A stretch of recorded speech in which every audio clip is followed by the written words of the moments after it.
दधिशङ्खतुषाराभं क्षीरोदार्णवसम्भवम्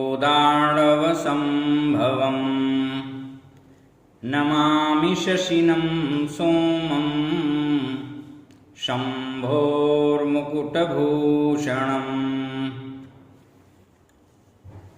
काल कुलालय में आपका हार्दिक स्वागत है। आज के पूर्व शनि, रवि और भौम इन तीन ग्रहों के विषय में विस्तार से परिचय प्रस्तुत किया जा चुका है। आज हम चंद्रमा ग्रह के बारे में आप लोगों के सम्मुख कुछ जानकारियां, परिचय और अपना विचार प्रस्तुत कर रहे हैं। चंद्रमा अत्रि गोत्र के हैं। कुछ इनकी उत्पत्ति अत्रि मुनि के अश्व से भी मानते हैं। ये यामुन देश के स्वामी हैं। इनका शरीर अमृतमय है, 2 हाथ है, एक में वरमुद्रा है, दूसरे में गदा। दूध के समान श्वेत शरीर पर श्वेत वस्त्र, माला और अनुलेपन धारण किए हुए हैं। इनके गले में मोतियों की माला है, मोती का हार है और अपनी सुधामयी किरणों से तीनों लोकों को सींच रहे हैं। 10 घोड़ों के त्रिचक्र रथ पर आरूढ़ होकर सुमेरु की प्रदक्षिणा कर रहे हैं। इनका वाहन मृग है और इनके अधिदेवता हैं उमा देवी और प्रत्यधिदेवता जल हैं। उमा देवी के व्याज से शिव। रवि और चंद्रमा को नक्षत्रों का स्वामी कहा गया है। कोई भी यज्ञानुष्ठान की क्रिया नवग्रह स्थापन पूजन के बिना पूर्ण नहीं हो सकती। चंद्रमा कर्क राशि के स्वामी हैं और इनका जप मोती की माला पर संध्या काल में करने का विधान है। वायु कफ से युक्त इनकी प्रकृति है। गोल शरीर, सुंदर नेत्र, बुद्धिमान, मधुभाषी, चंचल व कामी ग्रह देव हैं।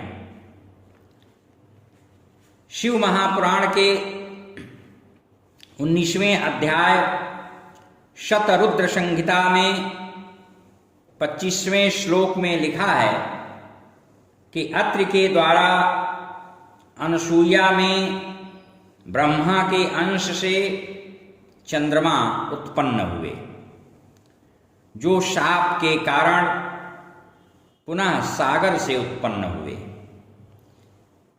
सागर मंथन से लक्ष्मी, अमृत, चंद्रमा आदि की उत्पत्ति कही गई है।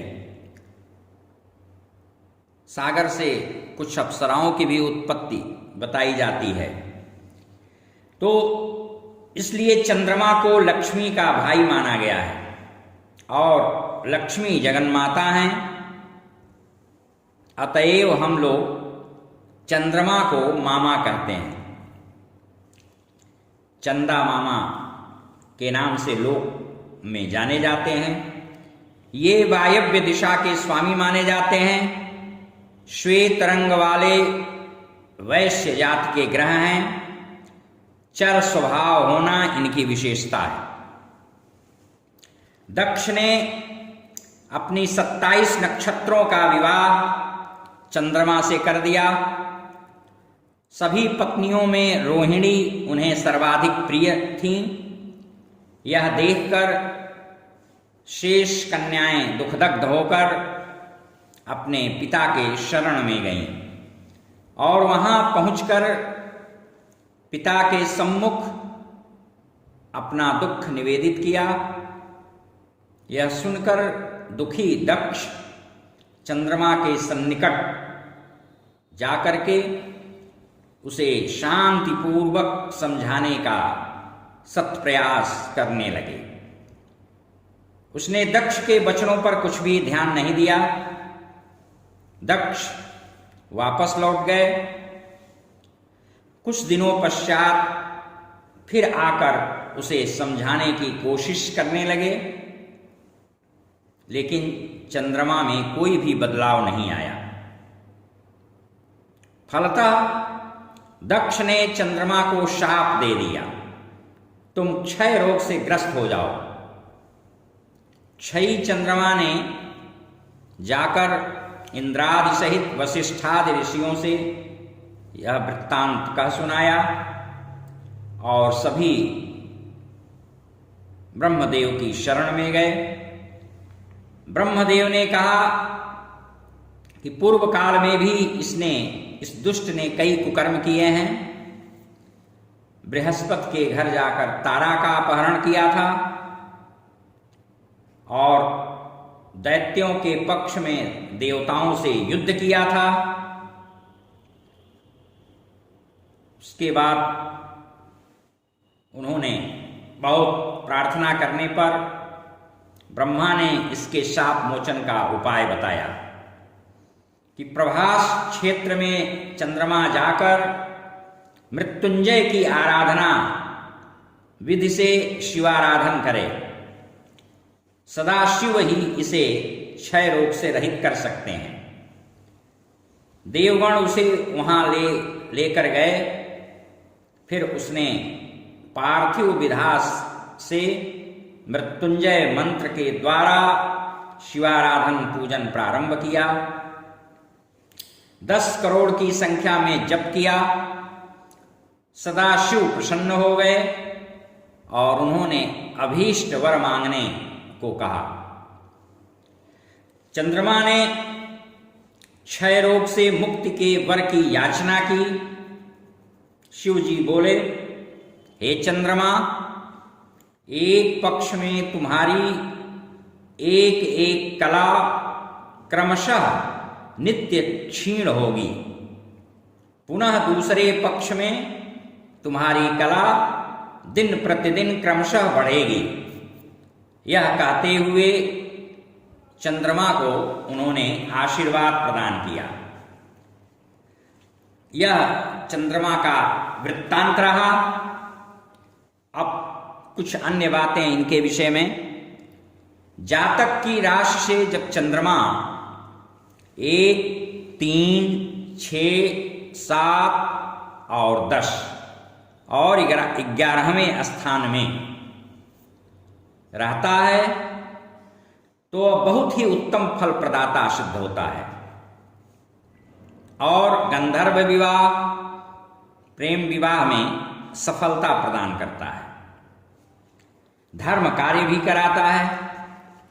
यदि 2, 4, 5, 8 और 9वें स्थान में वह विद्यमान है तो अशुभ फल प्रदाता होता है। इस स्थिति में आकस्मिक दुर्घटना का होना, व्यर्थ का विवाद, धन हानि और पारिवारिक क्लेश का अशुभ फल प्रदान करता है। इनके खराब फल देने पर वेदोक्त पुराणोक्त तांत्रिक मंत्रों का जप और इनकी समिधा से हवन करना चाहिए।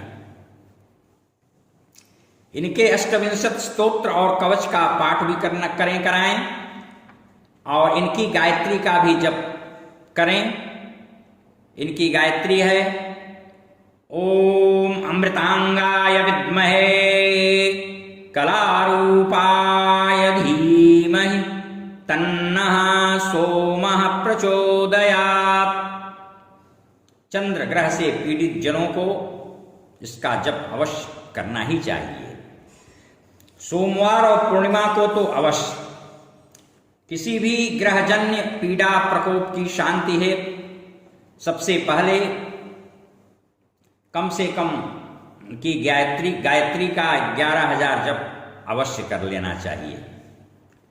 इनका पूजन इनका यंत्र पूजन, उसको धारण करना, इनका रत्न धारण करना, वह भी लाभदायक होता है। चांदी, चावल, कपूर, मोती, श्वेत वस्त्र, घृतपूर्ण घड़ा और सींग में चांदी जटित वृषभ आदि, यह दान के इनके प्रिय वस्तु हैं। और इनका पुराणोक्त मंत्र है ओम रोहिणीशः सुधामूर्तिः सुधागात्रः सुधाशनः विषमस्थान संभूतां पीडां हरतु ते बुधा।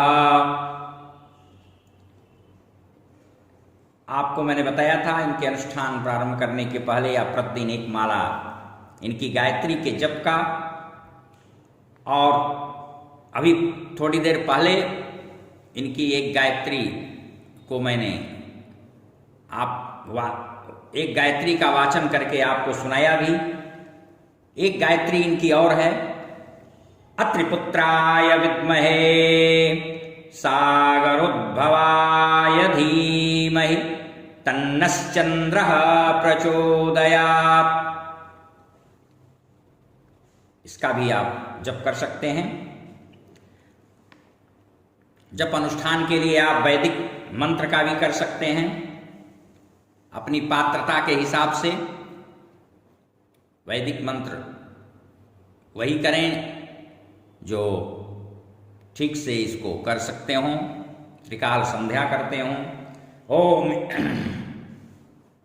ओम इमं देवास पत्नग्ं सुबद्धं महते क्षत्राय महते ज्येष्ठाय महते जानराज्याय इंद्रसेन्द्रियाय इमममुख्य पुत्रममुख्यै पुत्रमस्यै विषयेख ओमी राजा सोमस्माकं ब्राह्मणानाग्ं राजा। चंद्रमा ब्राह्मण का तो स्वामी है ही, साथ ही साथ वह ब्राह्मणों का भी राजा है। चंद्रमा के दोष को कम करने के लिए और भी अनेक विधियां हैं। चंद्रमा में त्राटक लगाएं, इससे चंद्रमा मजबूत होगा, और चूंकि वह मन का राजा है इसलिए मन शक्तिशाली होगा। आंखें सुंदर सम्मोहक होंगी, और त्राटक जब भली भांति सिद्ध हो जाएगा तो आप किसी के भी मन की सारी बातें, गतिविधियां उसके मन की सारी हलचल को बिना बताए आप जान सकते हैं। शिव की स्तुति पूजा से भी चंद्रमा प्रसन्न होते हैं। जैसा कि मैं बता चुका हूं, मोती इनका रत्न है, चांदी इनकी धातु है। चंद्रमा यदि नीच के हैं, निर्बल हैं, खराब हैं, तो आपको पहले मैंने बताया चावल, कपूर, श्वेत वस्त्र, चांदी, शंख, सफेद मलयागिर, चंदन, श्वेत पुष्प, चीनी, वृषभ, घृत, दधि, मोती, इन चीजों का दान करें। और सोमवार को सफेद वस्त्र स्वयं धारण करें, पहने। पलाश की प्रदेश मात्र समिधा यानी लकड़ी लेकर के, और गाय के घी में उसको डुबो करके वैदिक या तांत्रिक मंत्रों के द्वारा उनका वाचन उच्चारण करते हुए संस्कारित अग्नि में हवन करें, आहुति दें। चांदी की गिलास से पानी खूब पिया करें, और पलाश, तिल, पायस और गोघृत, यही इनकी हवन सामग्री है। सूर्य और बुध से इनकी मैत्री है। मंगल, गुरु, शुक्र और शनि सम हैं, लेकिन राहु इनके प्रबल शत्रु हैं। इसलिए आप हमेशा चंद्रमा से अगर पीड़ित हैं और